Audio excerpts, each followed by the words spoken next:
Mengapa Indonesia masih ikut GBHN negara lain ya? Garis besar haluan negara yang dibuat oleh negara lain. Kenapa ya? Ini pertanyaan berulang-ulang di banyak kepala warga Indonesia. Mengapa mesti ikut obor Cina? Mengapa ikut Belt Road Initiative? Mengapa masih ikut aturan IMF ya? Apakah kita tidak punya program? Apakah kita tidak segitu punya kedaulatan? Setidaknya program pembiayaan aja. Apa kita nggak punya? Apalagi mengenai negara sebagai money creator. Kita semua tahu bahwa negara itu money creator dan swasta adalah money user, pengguna uang. Jadi kenapa kita nggak cetak sendiri sih? Malah harus ikutan aturan yang namanya create money itu harus pakai Amerika standar. Masih pakai uang Amerika malah untuk ngeprintnya. Jadi Indonesia itu swasta, pengguna uang Amerika. Loh kok sama? Padahal negara itu money creator. Itu aneh bagi kami. Mikirnya ya, kalau kita pakai MMT, Modern Monetary Theory, ya cetak aja. Sekarang sisi lain lagi. Negara money creator menggunakan jaminan. Apa yang terjadi kalau swasta sekarang menggunakan jaminan emas untuk menerbitkan dinar Mataram, boleh nggak? Kastodiannya siapa? Kastodiannya atau tali amanahnya tempat emas itu ditaruh adalah Kesultanan Mataram dan izinnya adalah menggunakan e-money. Bagaimana? Emasnya kan boleh kan sebagai alat tukar? Kaget nggak negara? Boleh nggak kami yang swasta ini main? Sebenarnya kenapa saya agak blingsatan kepanasan? Karena usulan tentang MMT ini kok sulit banget diterima. Malah hutang sebagai solusi negara. Sampailah email sahabat saya Stephanie Kelton masuk ke saya kemarin. Dia berkata bahwa partner dia, penasihat keuangan yang namanya William Michael, diminta sebagai penasihat keuangan negara Timur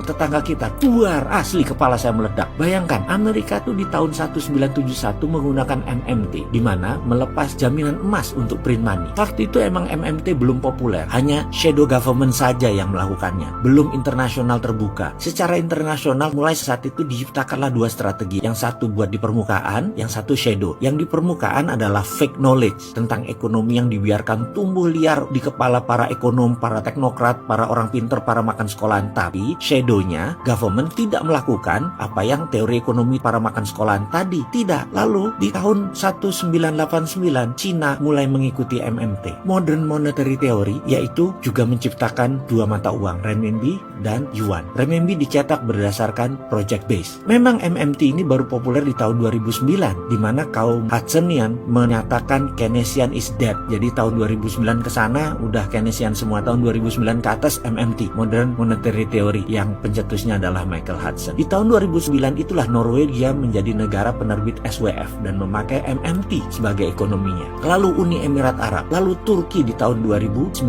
ini. Lalu tahun depan, tahun 2020, Timur, lalu tahun 2022 Saudi Aramco menerbitkan SWF juga mengikuti ajaran MMT. Bayangkan, Timur, kata Stephanie Kelton, akan jadi Norwegia dari selatan. Jangan kaget Timur kalau memakai MMT dalam 3 tahun ke depan akan melewati GDP Indonesia. Dan dalam 5 tahun, 2 kali GDP Indonesia menjadi $7.000. Itu Timur loh. Indonesia ini lebih gede, lebih punya SWF, lebih punya semuanya. Jadi ada pertanyaan sekarang, kapan kita menggunakan GBHN sendiri dan kapan kita menggunakan MMT?